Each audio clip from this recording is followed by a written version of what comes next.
tardes. Bueno, bienvenido a esta tercera ponencia dentro de la cultura del encuentro. Ya nos encontramos en el Ecuador de nuestra jornada y bueno, hoy en el día de hoy tenemos a doña Mariela Martínez.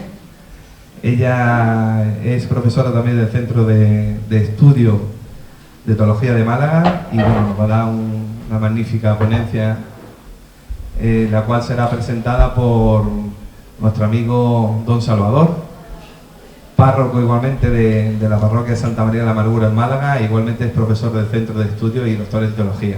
Así que, amigo Salva, sin más, te cedo la palabra.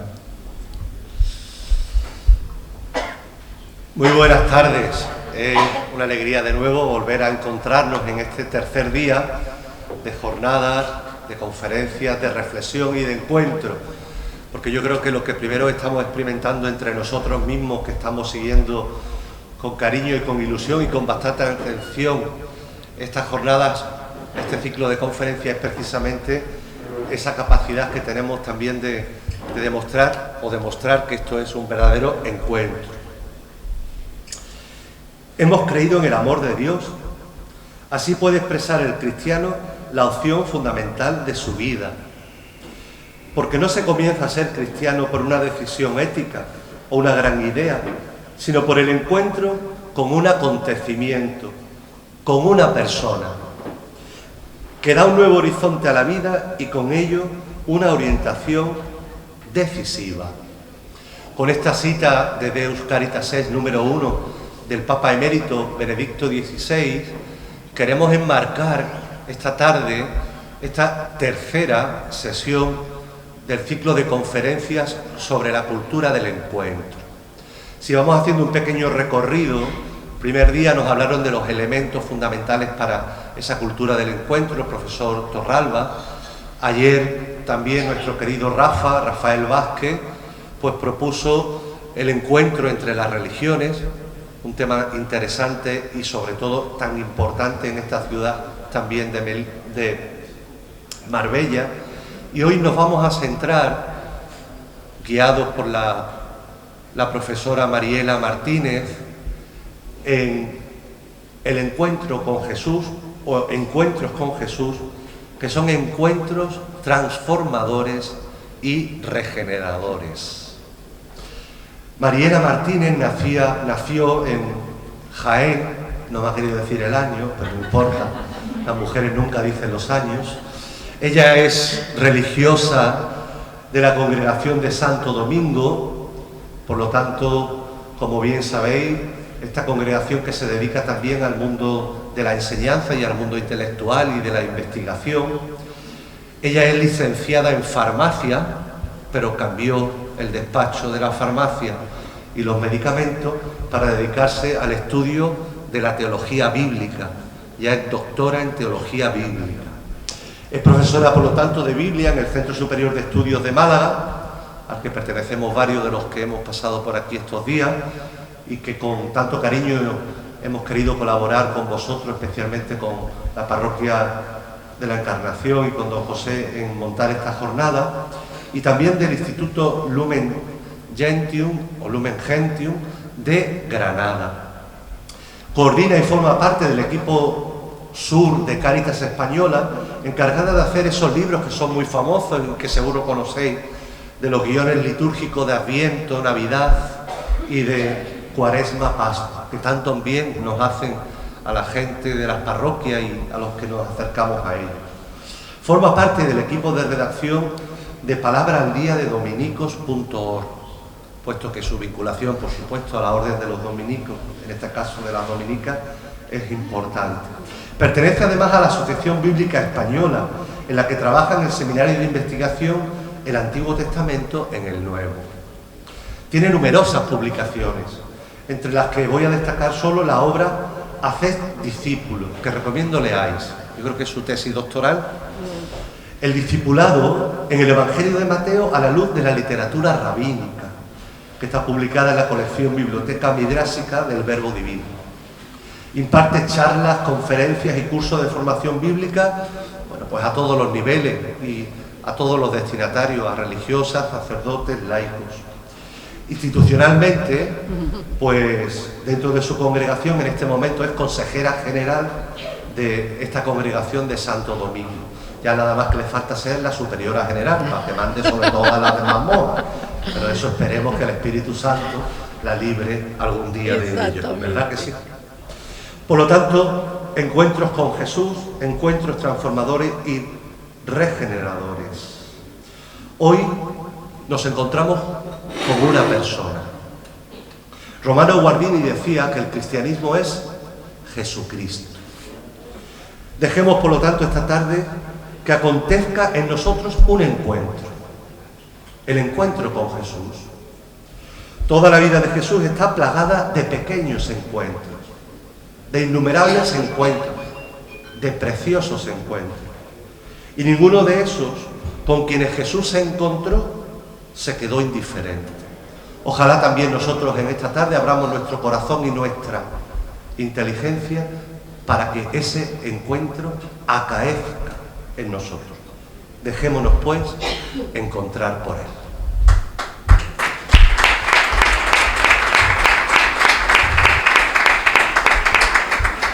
Bueno, muchísimas gracias, Salva, por esta cariñosa presentación. También gracias a los organizadores de este ciclo de conferencias en esta preciosa ciudad de Marbella, ¿no? Yo cuando he llegado un poquito antes daba por aquí, por el paseo marítimo, un paseíto y recordaba pues algunos veranos que he pasado por aquí con mi familia y que recordaba pues con nostalgia, ¿no?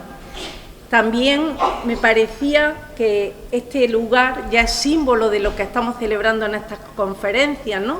Que una serie de conferencias sobre el encuentro organizadas por una parroquia se desarrollen en un casino con todo lo que tiene pues de dinamismo cultural, de dinamismo también de ocio recreativo que pone a la puerta, ¿no? Ya me parece como un signo profético del encuentro. Así que yo creo que esta semana todo eso ya estamos celebrando. Y si vamos a encontrarnos esta tarde con el que es el dinamizador de todos nuestros encuentros, digamos el que los coloca en otro ámbito, que es Jesús de Nazaret. Y yo voy a presentar esta tarde tres encuentros de Jesús. En primer lugar, un encuentro con tacto. Vamos a ir siguiendo los sentidos. Un encuentro con tacto. Luego un encuentro con vista, segundo sentido. Por último terminaremos con un encuentro con gusto, como procede a hacerlo en un casino, donde al llegar lo que apetecía era tomarse una cervecita, ¿no? La he obviado por el hecho de que me tocaba hablar ahora. Bueno, pues vamos a adentrarnos y a disfrutar. En primer lugar, un encuentro con tacto. Me parecía muy interesante la figura de una mujer, ya que yo soy mujer, en estos encuentros con Jesús, en estos encuentros regeneradores desde dentro.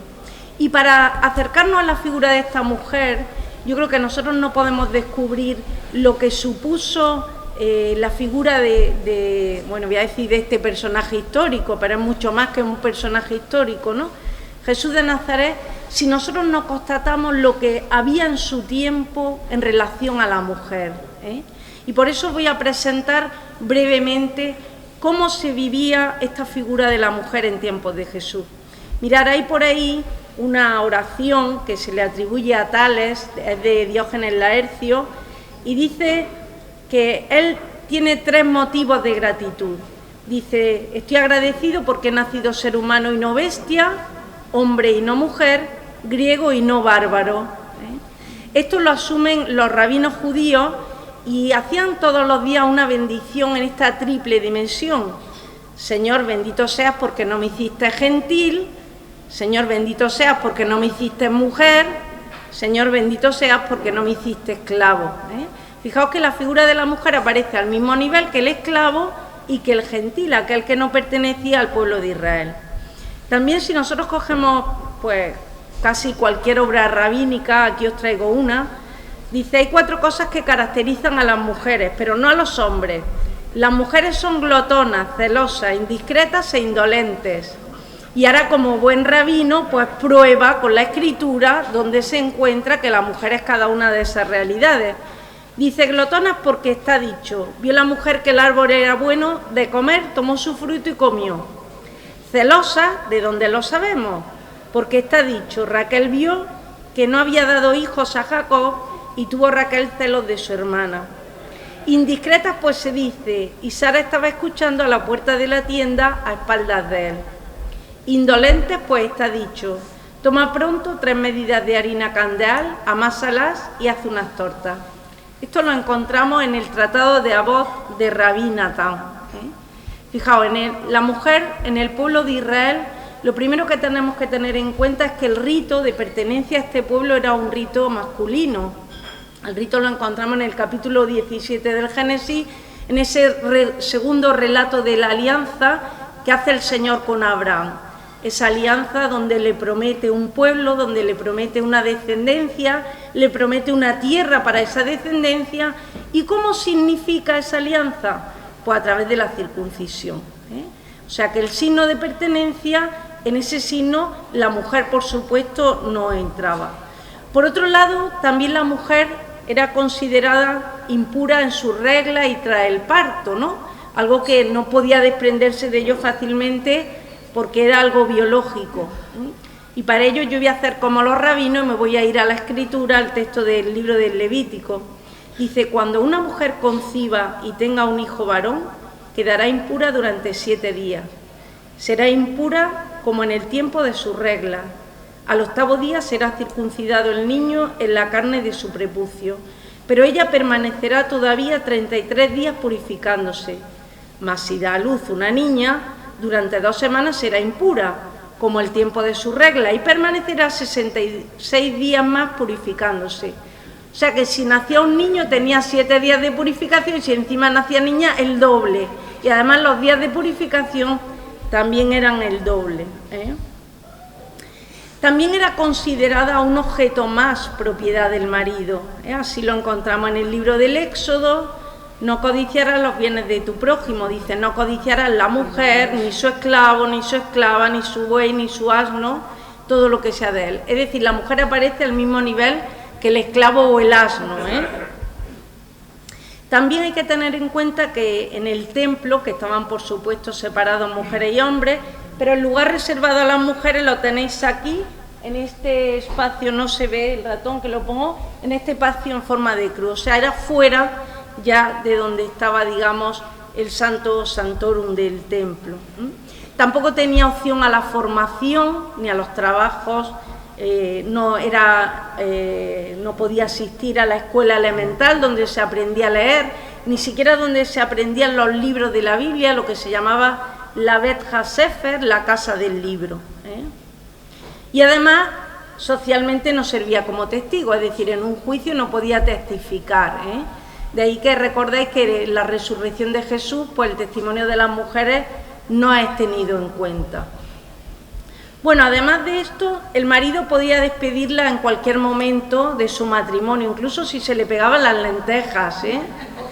Esto tendrá un conflicto, que no voy a entrar demasiado, pero en el Evangelio de Mateo le preguntan los fariseos, ¿puede uno repudiar a la mujer a su mujer? Y entra en conflicto Jesús y dice, no, porque en el origen no fue así. Y dicen los discípulos, Señor, pues si eso es así, ¿quién querrá casarse?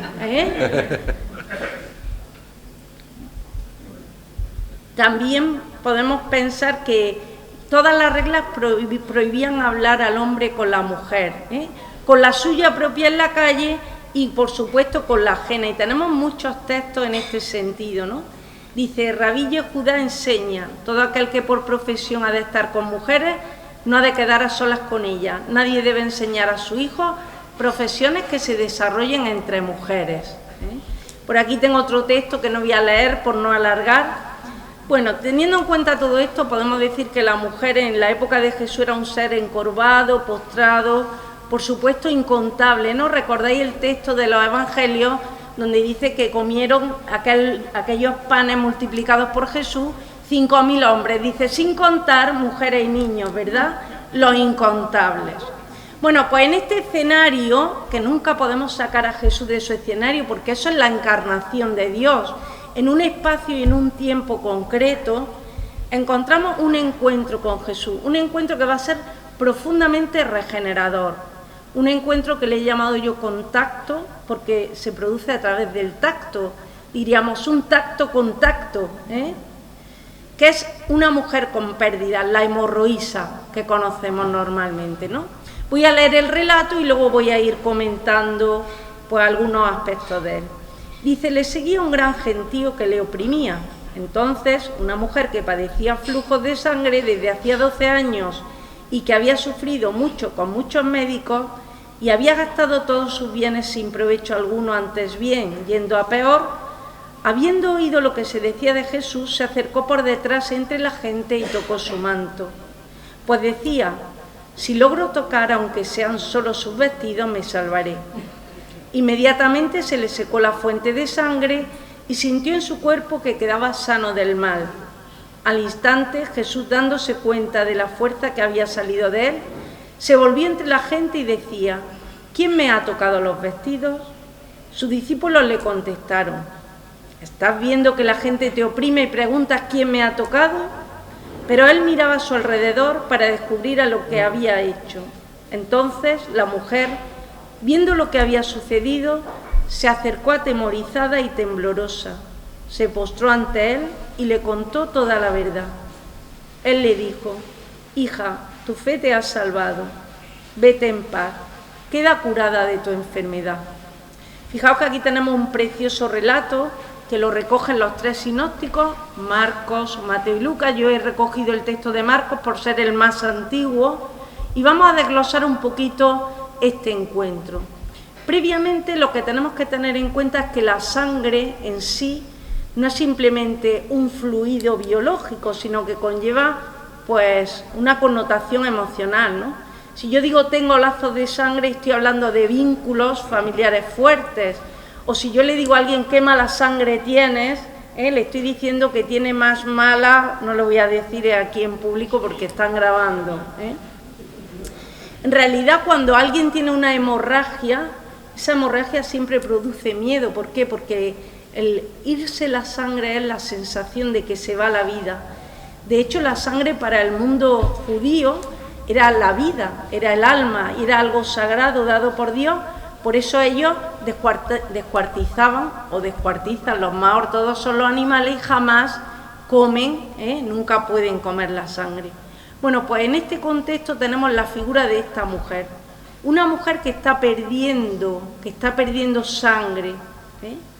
12 años estaba perdiendo sangre, con lo que implicaba de una imposibilidad de la fertilidad, por tanto una dimensión antropológica que le está vetada, con lo que implicaba para una mujer de su tiempo negarle la maternidad.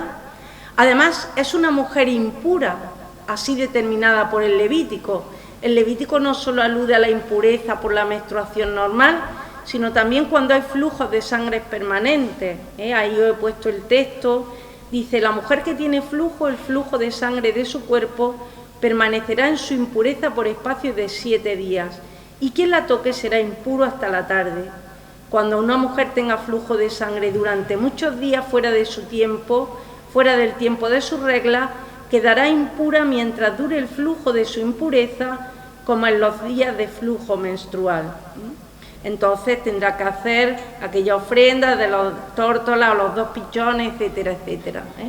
Fijaos, no solo era impura, sino que tocarla o ser tocada por ella implicaba ser portadora de impureza. Fijaos todas las connotaciones que va a tener este encuentro de Jesús en este contexto social, religioso del siglo I. Vamos a volver a nuestro relato. Nos encontramos con una mujer que padece flujos de sangre desde hace 12 años y que ha gastado todos sus bienes. Es decir, está perdiendo sangre, ha perdido sus bienes y puede perder la vida, porque esos flujos de sangre no se curan. Y ella ha escuchado, ha oído hablar de Jesús. Y eso le genera unas expectativas, una posibilidad de cambio, una posibilidad de regeneración en su vida. ¿Y qué hace? Se pone en camino. Pero se pone en camino, fijaos cómo dice el texto, se acercó por detrás y entre la gente y tocó su manto. O sea, se acerca de forma anónima. ¿Por qué? Porque tiene miedo. En cualquier momento, si ella era descubierta, podía ser reo de muerte, porque era una mujer portadora de impureza y podía ser determinada para ser apedreada. Y ella misma se decía, si logro tocar, aunque solo sea sus vestidos, me salvaré. El texto bíblico dice, no me salvaré, seré salvada, lo dice en pasiva, seré salvada yo. Fijaos cómo esta mujer va a hacer una búsqueda de Jesús, luego veremos ese esquema de la búsqueda y el encuentro a través del tacto, sabiendo que se jugaba la vida. ¿Por qué? Porque había una mentalidad que los grandes taumatólogos, pues incluso sus poderes podían extenderse hasta su ropa. Y ella se va a acercar y va a tocar para poder ser salvada. Esta palabra salvación, que a veces en la Iglesia la utilizamos pues muy alegremente, yo creo que ha perdido, es de esas palabras que hay que devolverle el significado, la palabra salvación. No sé, voy a poner un ejemplo muy banal, ¿no? Este domingo, no sé si ya estabais pendientes del fútbol, pero decían todos los comentaristas, se está jugando la salvación 3 equipos. 3 equipos se juegan la salvación. Y uno dice, esta palabra tan teológica aplicada al fútbol, ¿no? ¿Qué implica salvar? Pues salvar implica 2 realidades, o dar un bien o arrancar de un mal. En el caso del fútbol estaba claro, si perdían bajaban a segunda división. En este caso esta mujer espera ser arrancada de ese tormento, porque así aparece ese mal, esa es la traducción de la palabra, y a la vez dar la restauración de su propio ser, de su propia identidad.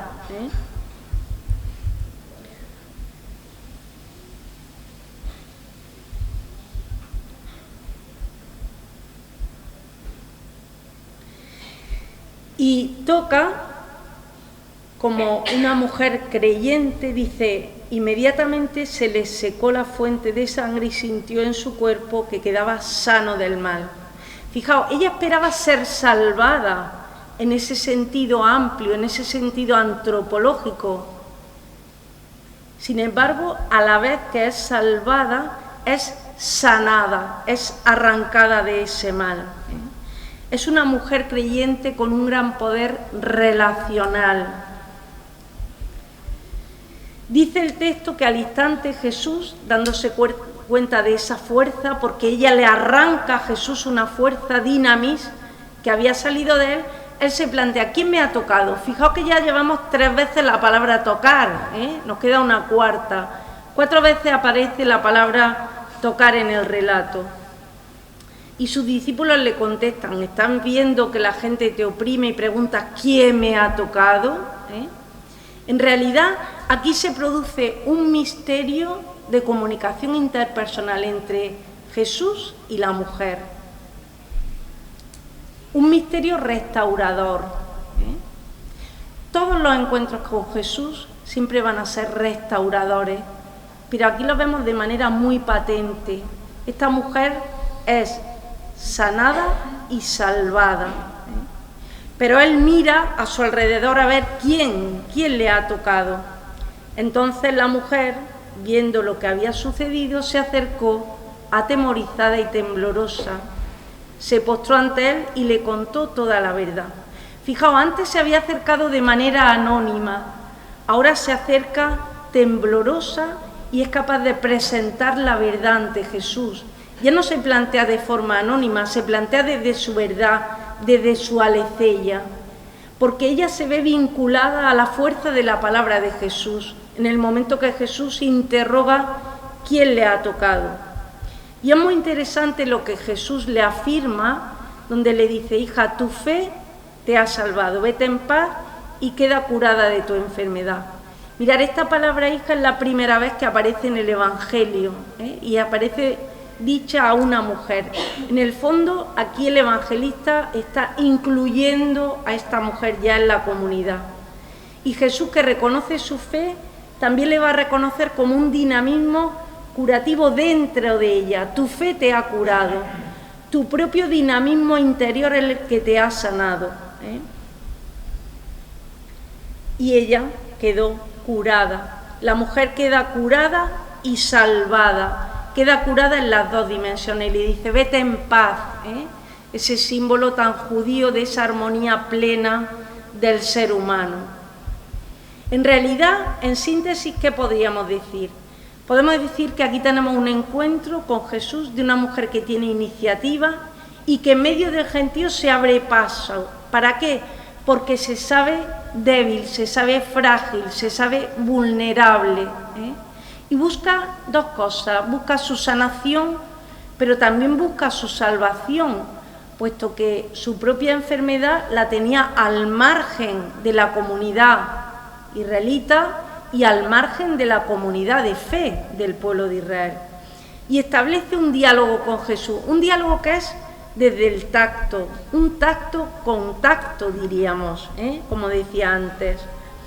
Y es regenerada, es salvada y es sanada. Es sanada en su cuerpo, pero a la vez salvada en su ser integral, como digo, en su dimensión holística, ¿eh? De toda la persona. Es regenerada, restaurada, y a la vez que es sanada, es integrada en la comunidad social y en la comunidad religiosa, sabiendo que Jesús le dice que la propia sanación ha nacido de dentro. Jesús se convierte en un inspirador, ¿eh? De su propia sanación interior.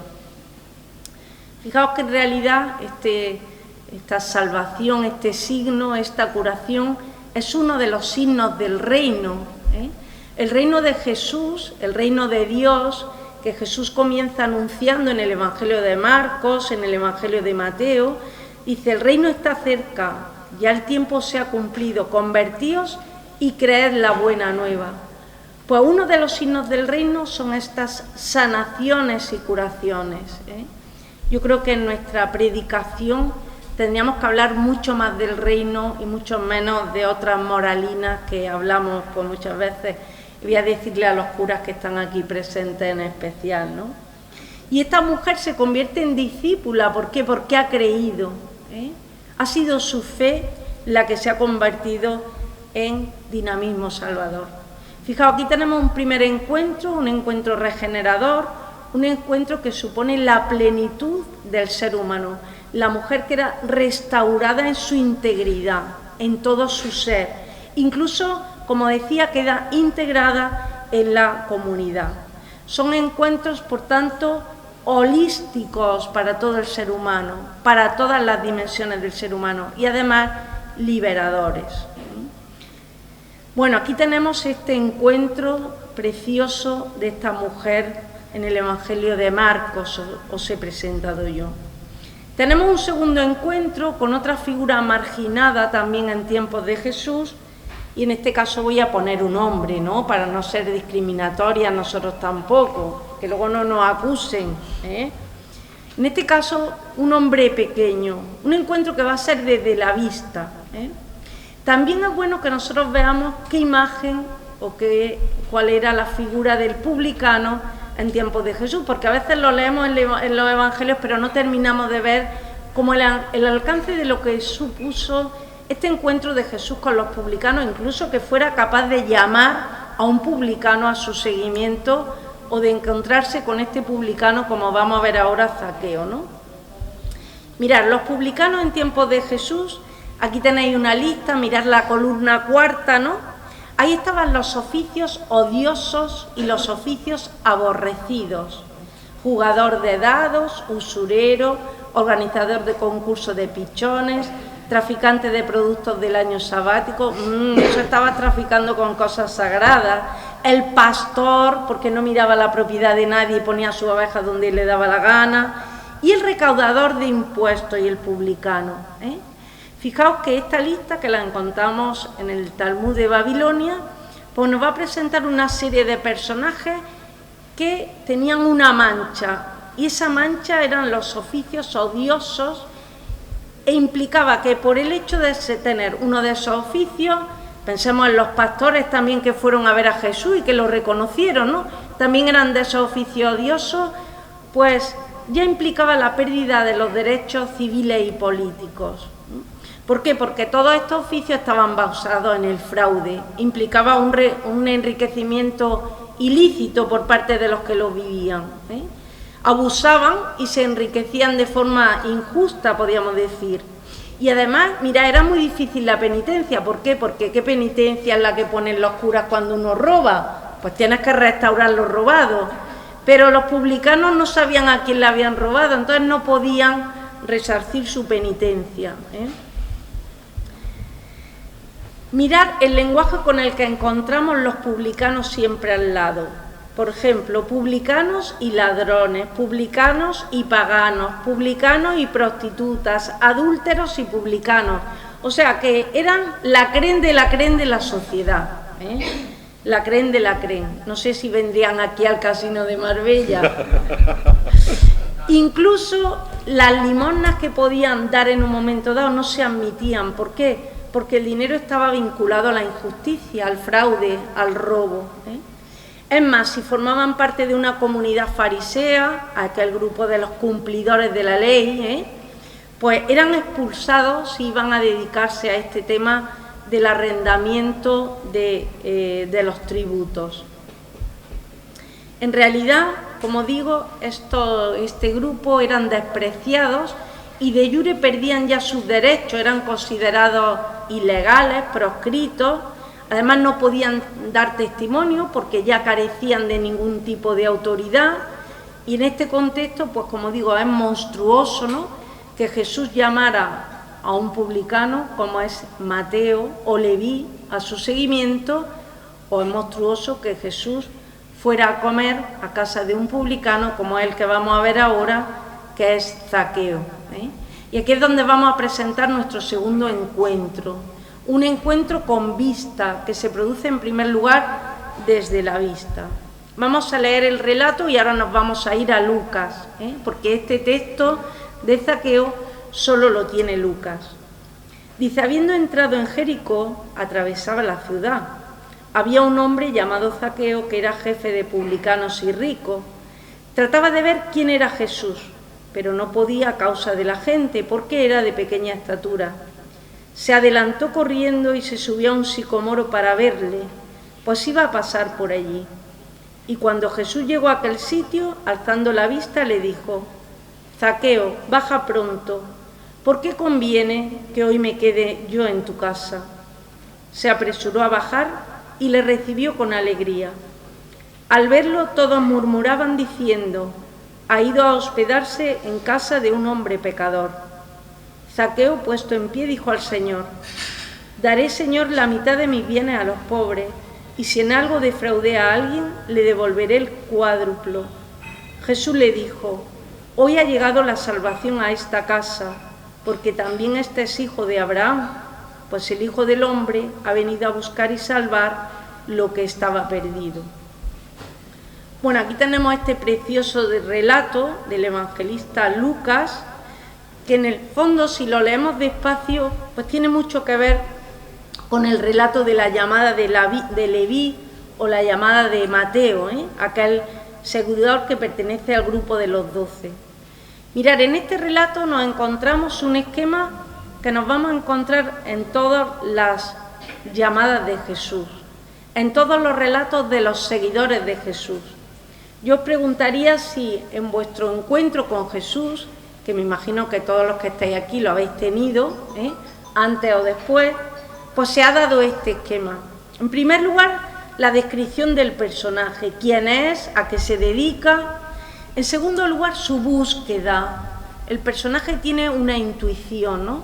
Antes me preguntaban en una entrevista que me han aquí hecho así, antes de iniciar la conferencia, ¿no? Aquí te pillo, aquí te mato. Dice, tienes que salir en la tele de Marbella. Digo, bueno, pues yo les decía que en el fondo al ser humano hoy, en el siglo XXI, aunque hay un gran alejamiento de la Iglesia, también hay una gran inquietud de búsqueda, Y toda esta vulnerabilidad que nos ha desencadenado la pandemia, o esta amenaza que también vemos por la guerra cerca, pues todavía creo que hace no es que nos hace acordarnos de Santa Bárbara cuando truena, pero hace que esa sed, esa búsqueda que tiene el ser humano aflore, salga, porque esa búsqueda siempre está. Luego encontramos siempre una iniciativa de Jesús, ¿eh?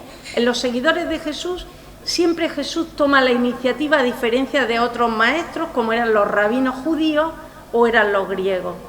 Se produce la llamada y luego se produce la respuesta de la persona y un cambio transformador de su vida. Pues vamos a ver cada una de esas cuestiones en el relato, cada una de esas dimensiones. Fijaos, en primer lugar, la descripción del personaje. Estamos con un jefe de publicanos, era rico, un negocio fraudulento, y en realidad su profesión choca con las enseñanzas de Jesús, que está hablando de compartir, de la opción por los pobres, etcétera, etcétera.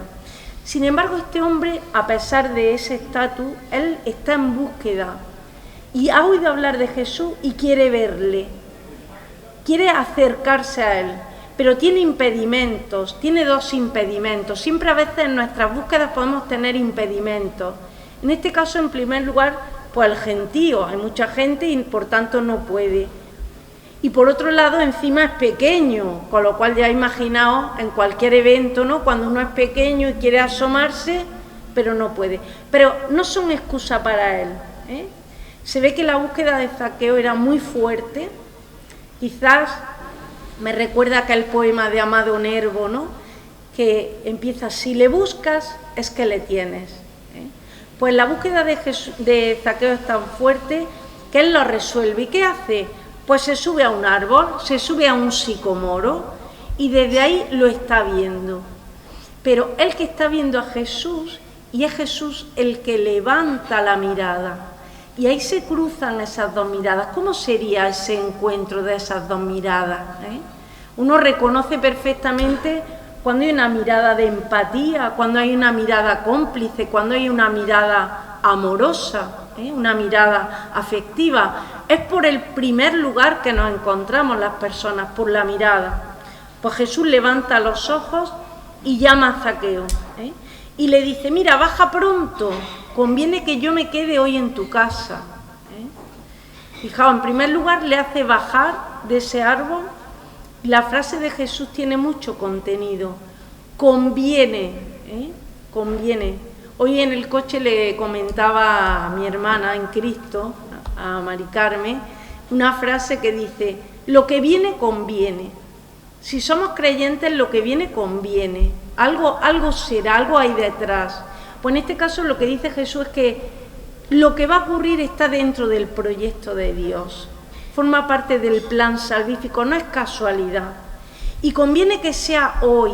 Ese hoy en el Evangelio de Lucas nunca se reduce al tema puntual del presente. Ya es un hoy que se prolonga como el tiempo del resucitado, ¿eh? Y aparece la respuesta de Zaqueo. ¿Qué hace? Se apresura a bajar y dice: lo recibió con alegría, ¿eh? Esto es muy propio del encuentro con Jesús. Así terminaremos nuestra conferencia, porque es lo primero que dice el Papa en la Evangelii Gaudium: la alegría de los que se encuentran con Jesús, ¿eh? Aquellos que se encuentran con Jesús tienen todo lo de los seres humanos. Todos tenemos, pues podemos padecer el COVID, ¿verdad, Salva? Podemos padecerlo, pues se puede morir la gente que queremos, pero hay otra manera y otra perspectiva de ver la vida que viene y proporciona una alegría desde dentro. No es la alegría del folclore, del jolgorio fácil, es una alegría interior, ¿eh? Y así lo recibe Zaqueo. En ese contexto, imaginaos aquellos que estaban alrededor, que Jesús, todo un maestro, se va a ir a comer con un publicano, que pertenecía a esos oficios odiosos y simplemente por ser publicano ya era un pecador, ¿eh? Luego hablaremos un poquito de las comidas. Y fijaos, ahí se produce la conversión de este hombre. ¿Y qué hace? Se produce un efecto transformador en su vida. Se pone en pie, curiosamente la palabra que utiliza Lucas es aquella que utilizan los grandes personajes en la comunidad cristiana cuando van a decir algo solemne, puesto en pie, le dice que va a hacer dos cosas. En primer lugar, va a dar la mitad de los bienes a los pobres. Y a aquellos que ha defraudado va a devolver el cuádruplo. Fijaos que si nosotros miramos las leyes de la restitución en el Éxodo, aparecían así. Implicaba restituir 4 partes. En el fondo, ¿qué es lo que se produce aquí? ¿Es una cuestión solo económica en Zaqueo? No. Es una inversión de los valores, es una conversión, es una reorientación. La conversión no es pasar de malo a bueno. Cuando nosotros hablamos de conversión, que hablamos mucho en Adviento o en Cuaresma, no es que pasemos de ser muy malos a ser muy buenos. Implica un reorientar nuestros valores, una reorientación según el proyecto del reino, según el proyecto de Jesús de Nazaret. Y fijaos, Jesús, ¿qué hace? Constata esta transformación que se ha producido en Zaqueo y le dice: hoy ha llegado la salvación a esta casa. Otra vez ese hoy que os decía yo, cargado de la presencia del resucitado, y ha llegado la salvación, ese dar un bien y arrancar un mal, arrancar de una vida sin sentido y situar en una vida con sentido. Porque en el fondo, si nosotros pudiéramos traducir hoy la palabra salvación en el siglo XXI, la podríamos traducir por eso, por vivir una vida con sentido, por vivirla en plenitud. Llama la atención que el número de muertes que hay entre la gente joven hoy en día, el mayor número de casos, no se produce por accidente de coche como hace unos años, es por suicidio. La gente está necesitando mucha de esta salvación. Y Jesús confirma, ¿por qué? Porque también Él pertenece al Hijo de Israel, aunque lo hayáis marginado, es hijo de Abraham. Y por lo más importante, el Hijo del Hombre no está aquí para los justos, ha venido a buscar lo perdido. Y aquí evoca las parábolas de la misericordia. Recordamos la parábola de la oveja perdida, la parábola de la moneda perdida, la parábola del hijo perdido. Toda la obsesión de Jesús es buscar los perdidos, buscar los alejados, buscar los que se han excluido de la comunidad. Por eso, fijaos, nos encontramos un segundo encuentro transformador, en este caso con un hombre pequeño, un publicano pequeño, que es un encuentro incluyente, un encuentro que incluye un pecador. Mirad, cuando se nos presenta el Evangelio y decimos, Jesús tiene la opción por los pobres.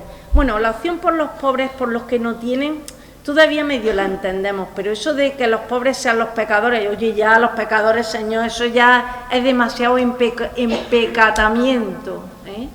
Pues sí, también los pecadores son incluidos, y esa salvación del reino les alcanza en su regeneración personal, y también en esa inclusión de nuevo que decíamos antes en la comunidad, en la integración. Por supuesto en el hoy salvífico, porque el hoy está presente, estaba presente en tiempos de Jesús con Zaqueo y también está presente hoy.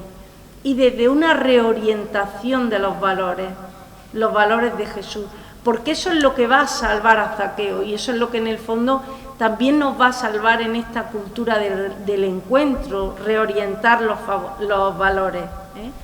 En el fondo, en Zaqueo lo que se produce es una transformación de la vida, y hay una fórmula por ahí, de vez en cuando me sale mi mentalidad científica, que la transformación implica un cambio, pero con un sentido, no un cambio a lo loco, un cambio con un significado, con una significación, con un sentido.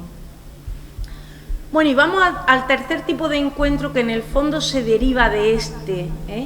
Jesús va a comer a casa de Zaqueo. Y otro tipo de encuentro que casi nos hubiera dado pues para toda la hora, pero no quise absorberlo, pues son este encuentro desde el gusto, ¿no? Las comidas. Y no podía obviar este tipo de encuentro, pues aquí en un casino, con las cervecitas esperándonos a la puerta, unas tapitas. Las comidas en tiempos de Jesús. ¿Cómo eran también las comidas en tiempos de Jesús?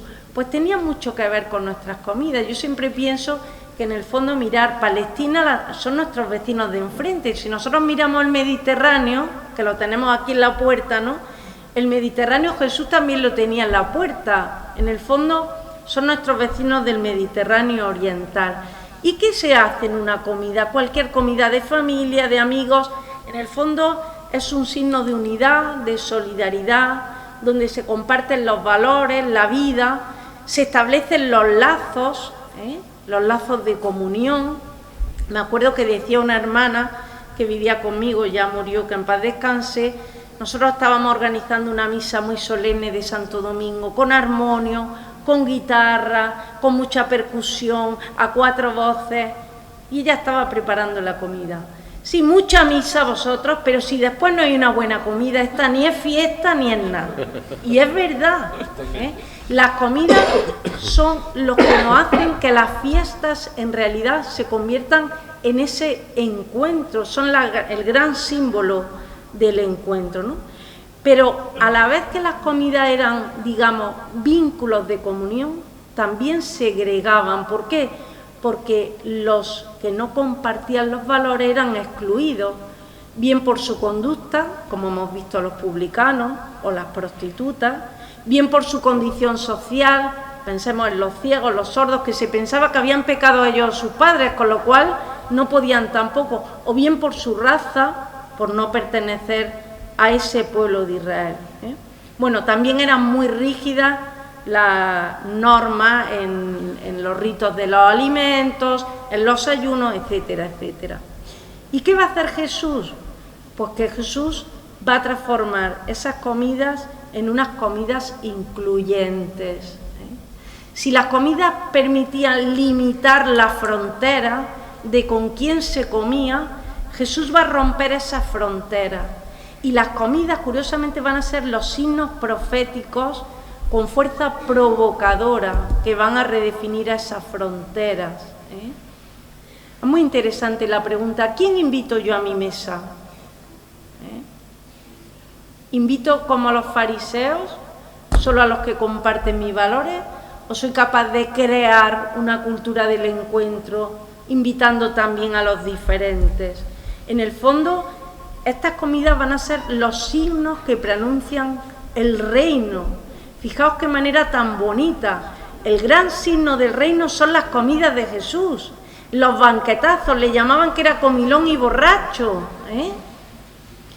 Y en el fondo esas comidas son signos de ese banquete escatológico que nos propone Isaías, ¿no? Pues en aquel texto del capítulo 25 o en el 55, donde se nos presenta que el Señor nos va a ofrecer un manjar, unos manjares exquisitos, buenos vinos, vinos generosos, y ya ahí no va a haber ni llanto, ni lágrimas, todo va a ser alegría, ¿eh? Las comidas de Jesús son símbolos de este banquete futuro de la vida eterna, porque en el fondo lo que empieza a hacer Jesús en esa predicación del reino es ya inaugurar otro tipo de relaciones, otro tipo de realidad, otro tipo de vivencia. Y en ese sentido Jesús va a comer con todos, ¿eh? Va a comer con los excluidos, he dicho con los publicanos, con las adúlteras, pero también va a comer con los fariseos. Tenemos muchos textos en el Evangelio donde Jesús come con los fariseos. Por supuesto va a comer con sus discípulos, ¿eh? Y en todos estos banquetes la comida va a ser un lugar de profundo encuentro y diálogo. El lunes hablaba Francesc Torralba de que el diálogo es como lo más mimado de un encuentro, ¿no? Es el gran signo del encuentro. Pues en estas comidas de Jesús había profundos diálogos, profundas controversias también, profundas enseñanzas, ¿eh? Y son una forma, como digo, de presentar el reino. Es el signo del reino de que todo ser humano está invitado a este banquete. En esta fiesta estamos todos invitados a disfrutar de esos manjares, de esos significados, de esa salvación. Bueno, aquí os traigo un texto, y es el texto de cuando Leví, precisamente, después de ser llamado, ofrece un banquete. Había un gran número de publicanos y otros que estaban a la mesa con ellos. Y los fariseos murmuran, siempre los fariseos murmuran: ¿por qué coméis y bebéis con publicanos y pecadores? Les dice Jesús: no necesitan médicos los que están sanos, sino los que están mal. No he venido a llamar a conversión a justos, sino a pecadores. Como digo, Jesús va a ser acusado de ser un comilón y un borracho. Y es muy interesante ver cómo antes de la parábola, cuando llegamos a casa, si os animáis, lo leéis al inicio del capítulo 15, ¿no?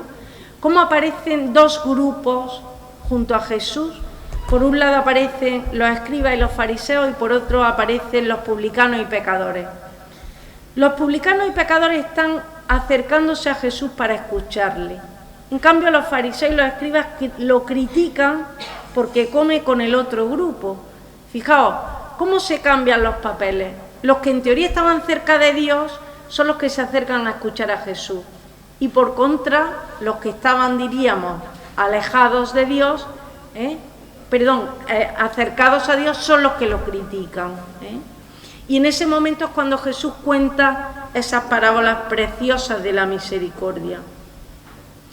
Jesús no hace discriminaciones, sino que integra a todos a ese festín del reino.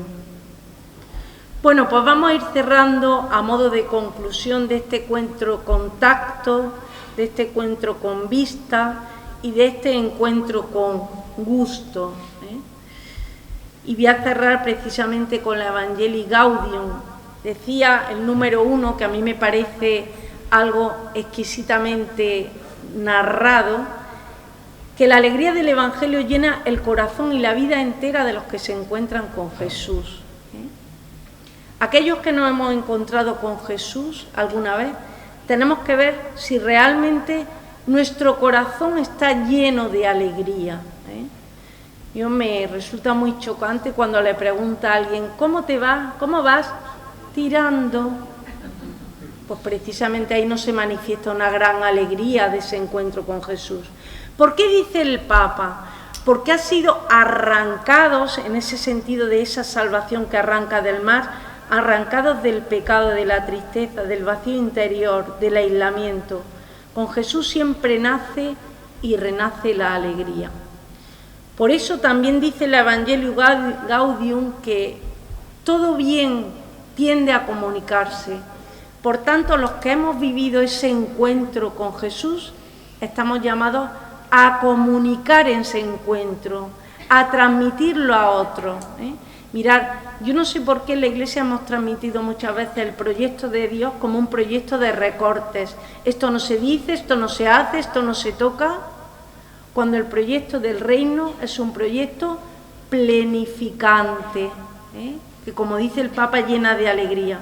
Por eso estamos llamados a transmitir, a contagiar a otros. Fijaos que pronto se nos ha contagiado el virus a todos, No voy a preguntar quién no habéis pasado el COVID, pero casi todos lo hemos pasado. ¿Por qué? Porque lo teníamos. Pues la alegría de este encuentro con Jesús, si es real, también tiene que brotar solo.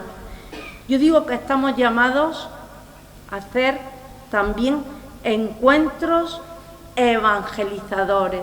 Estamos llamados a ser generadores de encuentros evangelizadores, encuentros que sean portadores de buena noticia, encuentros que sean portadores de esta salvación del proyecto de Jesús del reino.